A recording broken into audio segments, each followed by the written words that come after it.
Fue descubierto por Galileo, perfeccionado después por Isaac Newton y en manos de Albert Einstein proporcionó una teoría de la mecánica del cosmos.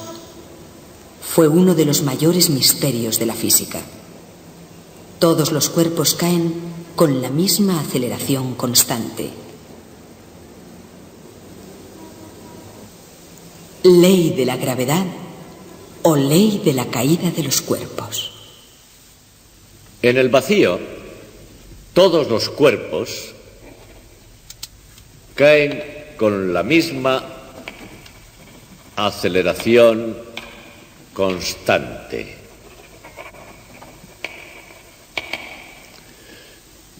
Esta es la ley de la gravedad.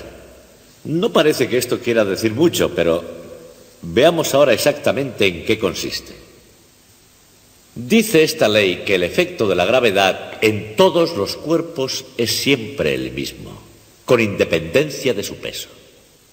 Desde Galileo a Isaac Newton y hasta Albert Einstein, este fue uno de los mayores misterios de la física.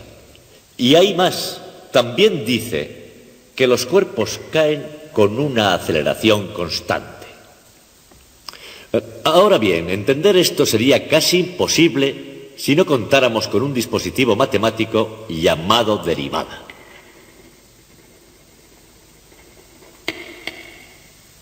Luego veremos lo que significa. Y finalmente, aunque esto nos parezca muy profundo e interesante, está violentando nuestra más simple intuición, porque esto que decimos sucede en el vacío y no en el mundo que nos es familiar.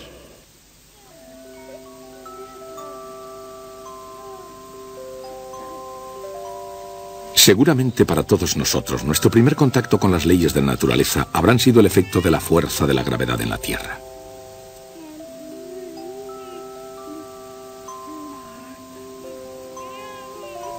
Entendamos o no cómo funciona la fuerza de la gravedad,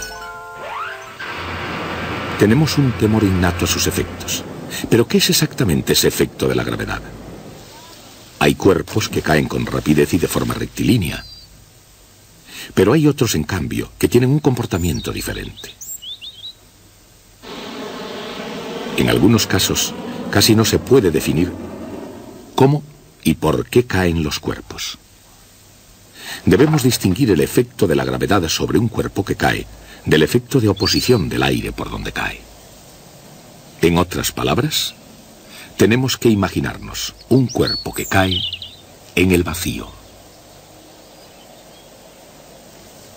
Por ejemplo, si una moneda y una pluma caen simultáneamente desde la misma altura, se comportarán como esperábamos.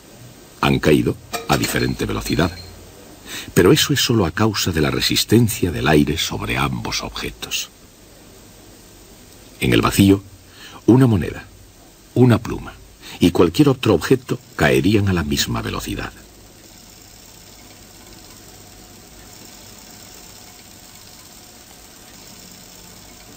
La moneda y la pluma están ahora en el tubo de cristal, sin prácticamente aire, es decir, en el vacío, y ahora seremos testigos de la ley de la gravedad en acción.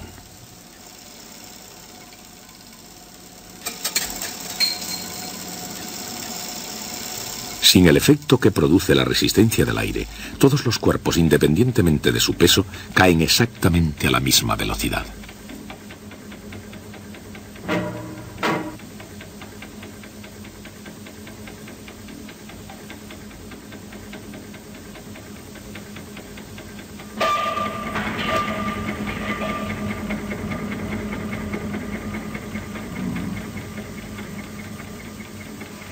Cuando el astronauta del Apolo 15, David Scott, exploraba la Luna sin nada de aire, hizo una demostración de este tradicional experimento. Bien, aquí tengo una pluma y un martillo. Una de las razones por las que vinimos a la Luna fue porque un caballero llamado Galileo hizo un importante descubrimiento sobre la caída de los objetos en campos gravitatorios. ¿Y dónde encontraríamos un sitio mejor para ver si su descubrimiento era correcto que en la Luna? Los dejaré caer aquí mismo. Es de suponer que los dos golpeen en el suelo a la vez. ¿Qué les ha parecido? Por lo visto, el señor Galileo tenía razón.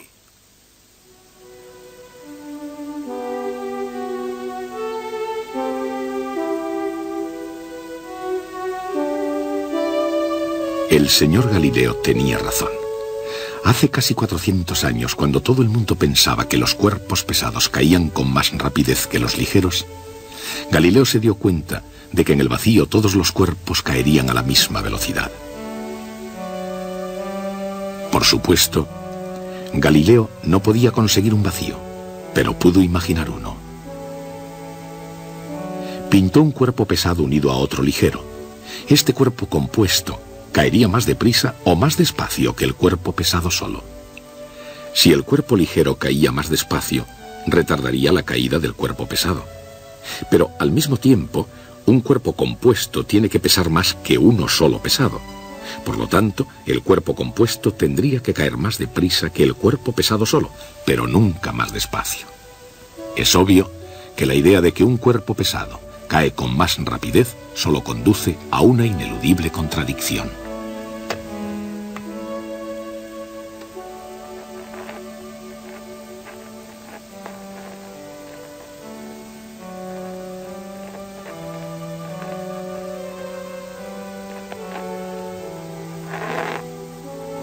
Galileo se dio cuenta entonces de que la única opinión lógicamente aceptable era que todos los cuerpos caen a la misma velocidad cuando se suprime la resistencia del aire. Si todos los cuerpos caen en el vacío a la misma velocidad, la siguiente pregunta es: ¿y cuál es exactamente esa velocidad? Por nuestras propias experiencias sabemos que la velocidad de un cuerpo al caer aumenta durante la caída, lo cual significa que acelera, cayendo cada vez con más rapidez. Incluso antes de Galileo, algunos eruditos ya habían intentado dar una explicación a ese movimiento de aceleración. Aproximadamente 100 años antes, Leonardo da Vinci ya había hecho su propio estudio de la caída de los cuerpos, animado quizá por su sueño de volar.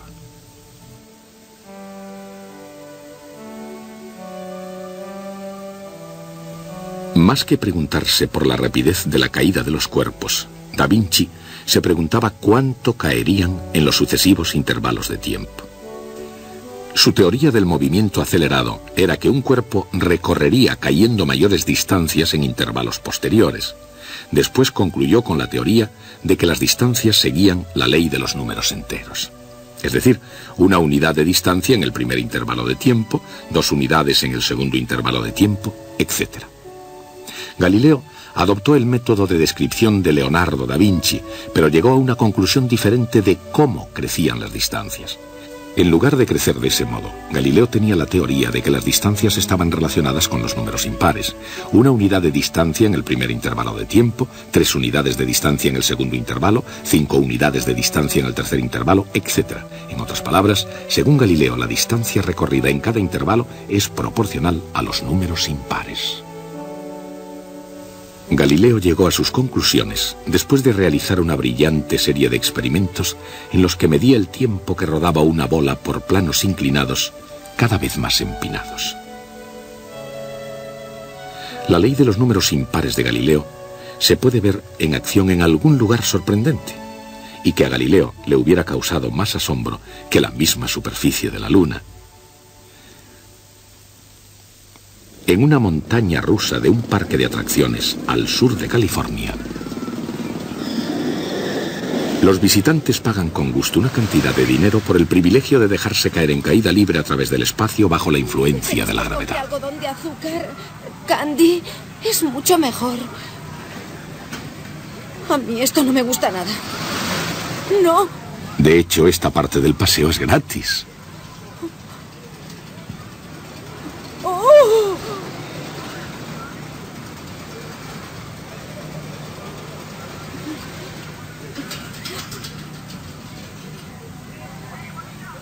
Ay, Dios mío. Por lo que realmente pagan los visitantes es por una serie de medidas que se han tomado y que les permite sobrevivir a cualquier velocidad. Pero, ¿y qué hay de Galileo?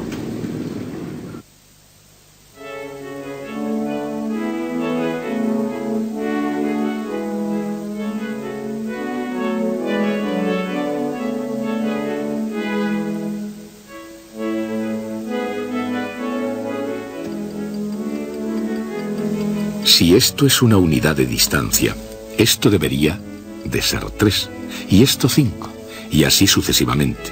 Y realmente lo son. Galileo tenía razón. En sucesivos intervalos de tiempo, las distancias recorridas cayendo siguen los números impares. Aquí hay algo más que Galileo también vio. Fíjense en la distancia total recorrida en un instante. Después del primer intervalo de tiempo, una unidad de distancia. Después del segundo intervalo, 4 unidades de distancia. Después del tercer intervalo, 9 unidades de distancia. Después del cuarto, 16 unidades. En otras palabras, al final de cada intervalo, la distancia total recorrida cayendo es de 1, 4, 9, 16, 25 y así sucesivamente. Y esos números son, por supuesto, cuadrados perfectos. O sea, que la distancia recorrida en la caída es proporcional al cuadrado del tiempo. Y de este modo, la ley de Galileo se puede escribir en una simple ecuación, utilizando S para la distancia y T para el tiempo. ¿Qué quiere decir? Que estamos hablando de la distancia como función del tiempo. Esta constante c numéricamente es igual a la distancia que recorre el cuerpo cayendo durante el primer segundo, es decir, 16 pies, aproximadamente 5 metros.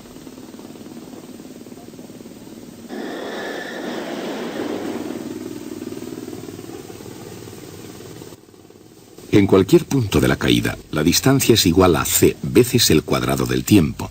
Así, después de 2 segundos, la distancia recorrida cayendo es igual a c veces 2 al cuadrado, o sea, 4c. Si tomamos el valor 16 para c, sabemos que ha caído 64 pies, unos 19 metros y medio. De nuevo, esta fórmula quiere decir que para cualquier instante t se puede encontrar el valor ds. En este punto, cualquier visitante, aunque petrificada por el susto, puede preguntarse cuánto ha recorrido en su caída en cada instante. Y quizá quiera también saber con qué rapidez está cayendo. Se divide entonces la distancia que recorre cayendo entre el tiempo que ha empleado. Por ejemplo, como durante los 2 primeros segundos cayó 64 pies, su velocidad media será de 32 pies por segundo, unos 9 metros y medio por segundo. Pero eso es solo su velocidad media. Al comienzo, ella estaba parada. Después de 2 segundos, ella está cayendo mucho más deprisa que 32 pies por segundo.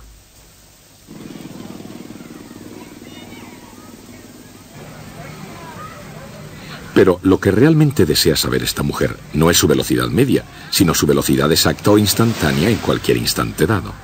Sin embargo, si queremos utilizar la misma ecuación, dividiendo la variación de distancia por la variación de tiempo, se nos plantea un serio problema. En cualquier instante durante la caída, digamos a 1.5 segundos, la variación en la distancia y en el tiempo es exactamente 0. Así, una fórmula que determine la velocidad dividiendo la variación en el tiempo no es útil cuando se tiene un punto A, pero no un punto separado B para trabajar con él. Y para complicar aún más las cosas, el máximo y el mínimo del cociente serían 0. Dividir por 0 es un desastre matemático. Tal vez la expresión velocidad instantánea sea una contradicción en sus términos. Sin embargo, el propio sentido común nos dice que un objeto en movimiento debe tener una cierta velocidad en cada instante. El problema es mucho más que un juego ingenioso de palabras. Es un dilema que ha importunado durante miles de años a todos los matemáticos, pero no había modo de resolverlo.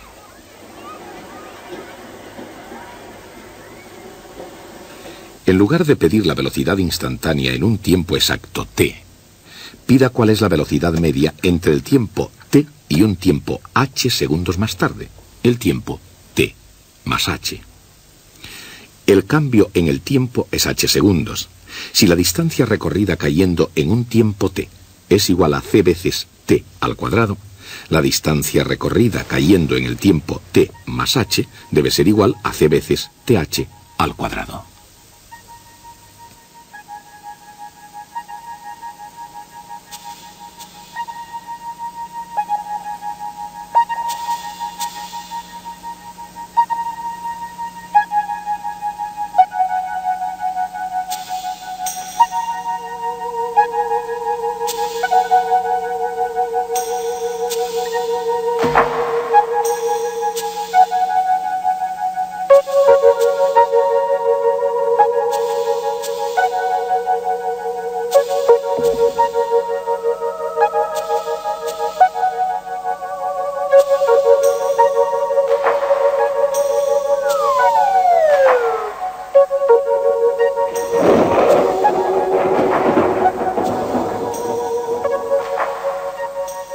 Hemos resuelto el problema y ahora ya podemos calcular la velocidad media, comenzando en cualquier instante para cualquier intervalo h.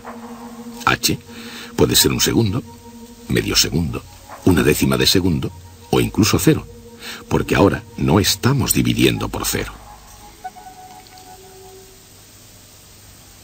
Ahora podemos reducir el intervalo y hacerlo más pequeño y más pequeño hasta llegar al límite. En ese instante hemos calculado una derivada, ya que el intervalo se ha reducido a cero. Si h es exactamente cero, nos encontramos con que en un instante t cualquiera existe una velocidad instantánea y la llamaremos v. v es igual a 2ct.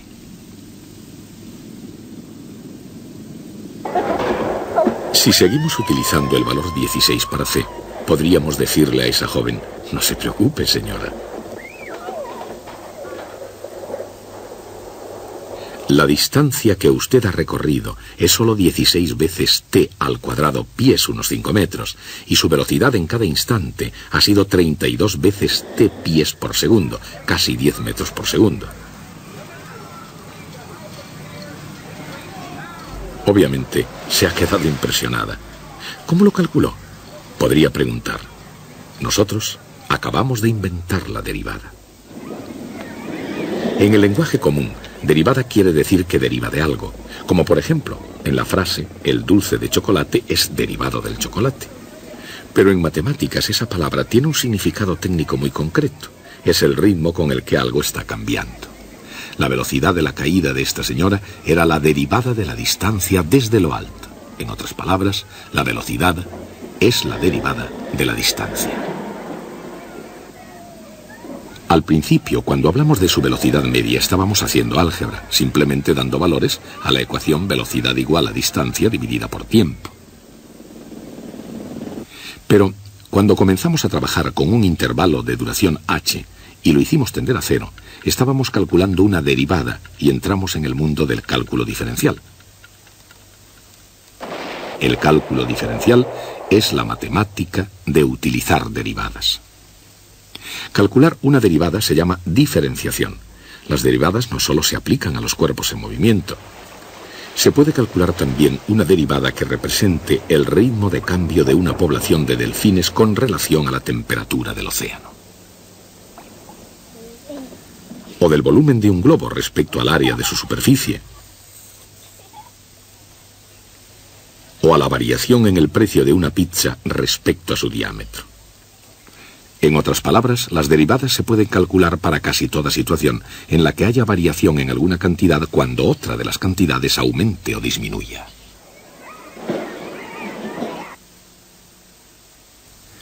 Para ir de la distancia a la velocidad, tuvimos que calcular una derivada. Pero, ¿y qué pasa con la aceleración de un cuerpo al caer? Pues que para ir de la velocidad a la aceleración, hacemos exactamente lo mismo. Si v como función de t es igual a 2ct, entonces v de t más h igual a 2c de t más h.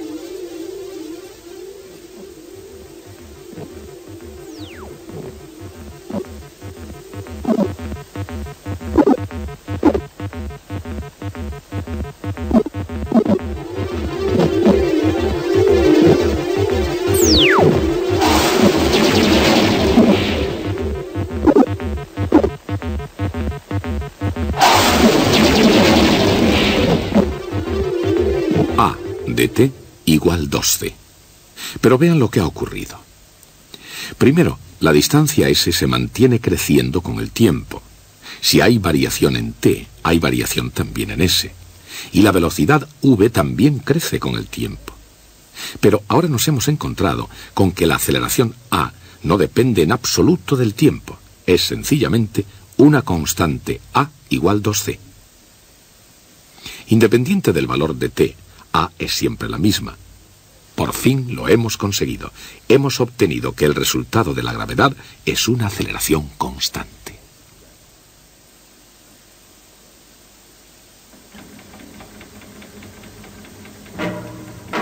Teníamos 3 preguntas sobre la caída de los cuerpos. ¿Cuánto caían? con qué velocidad y con qué rapidez variaba su velocidad. Con bastante facilidad pudimos saber la distancia recorrida. Observando a nuestra joven amiga, su velocidad media se obtuvo por medio del álgebra. Y luego, para saber a qué velocidad caía exactamente el cuerpo en cada instante y con qué rapidez variaba su velocidad, tuvimos que utilizar ese maravilloso instrumento matemático, la derivada. Usando la derivada, hemos podido explicar el movimiento de caída de los cuerpos. Los cuerpos caen con aceleración constante. Como esa aceleración es muy importante, tiene su símbolo propio, una G minúscula. G igual 2C. Y ahora ya podemos escribir las tres expresiones de la ley de la gravedad en su forma definitiva, cambiando C por G partido por 2.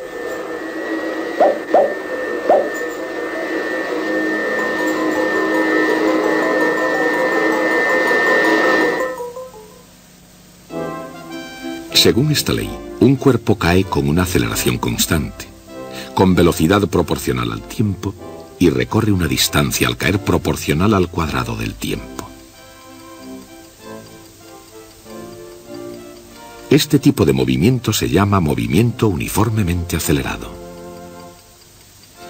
Es difícil, pero no imposible llegar a conocer esos tres hechos sobre el movimiento uniformemente acelerado sin hacer uso del cálculo diferencial. Pero Galileo comprendió los tres hechos.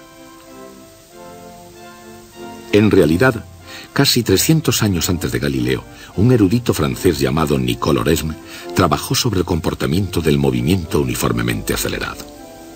Oresme y Galileo utilizaron casi idénticos métodos matemáticos para analizar el problema. Dichos métodos se basaban no en ecuaciones algebraicas, sino en proporciones entre cantidades y en figuras geométricas. La derivada fue inventada una generación después de la muerte de Galileo por Sir Isaac Newton y Gottfried Wilhelm von Leibniz. Con este nuevo y poderoso método de análisis se pueden analizar tipos aún más complicados de movimientos. Describir el movimiento uniformemente acelerado llega a ser incluso muy fácil. Sin las derivadas, es muy difícil entender qué significa aceleración, y menos aún describir el movimiento uniformemente acelerado y explotar a fondo sus consecuencias. Y, sin embargo, Oresme y Galileo lo hicieron. Describieron el movimiento uniformemente acelerado y sacaron sus consecuencias. Fueron verdaderos genios. Una de las tareas de la física es la de encontrar principios sencillos, económicos, pero importantes que expliquen nuestro complicado mundo. Y eso es lo que hemos hecho hoy. Si yo dejo caer algo, cae bajo la influencia de la gravedad de la Tierra. Al caer, su movimiento ha sufrido una cierta influencia debido a la oposición del aire.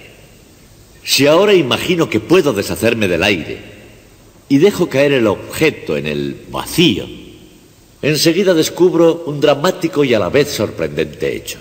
Todos los cuerpos caen a la misma velocidad. Podría contentarme con este hecho. Descubrirlo, desde luego, fue un logro impresionante. Pero no nos contentamos. Ahora queremos saber por qué sucede esto así. ¿Cuál es la naturaleza de la gravedad que lleva a tan extraño comportamiento? Esa cuestión es una de las más profundas de la física. Duró hasta nuestro propio siglo. Fue el punto de partida para la teoría general de la relatividad de Albert Einstein. Pero nos estamos adelantando en nuestra historia. Una vez aprendimos que todos los cuerpos al caer se regían por una ley, nuestra tarea consistió en explicar esa ley con toda precisión. Todos los cuerpos caen con la misma aceleración constante, y la aceleración es el ritmo de cambio de la velocidad, y la velocidad es el ritmo de cambio de la distancia. Así tenemos, en realidad, tres proposiciones matemáticas precisas de la ley de la gravedad. Se relacionan entre sí por medio de un grande y crucial descubrimiento de la historia de las matemáticas: el cálculo diferencial, descubierto por Newton y por Leibniz. Un gran triunfo, el suceso más importante en matemáticas durante miles de años. Newton y von Leibniz sacrificaron la dicha de su descubrimiento en una amarga discusión sobre quién lo descubrió primero. Las tres proposiciones son cabos sueltos de la historia que estamos tratando de desarrollar. No hay contestación. Según la ley de la gravedad, un cuerpo cae con una aceleración constante a una velocidad proporcional al tiempo y recorre en la caída una distancia proporcional al cuadrado del tiempo.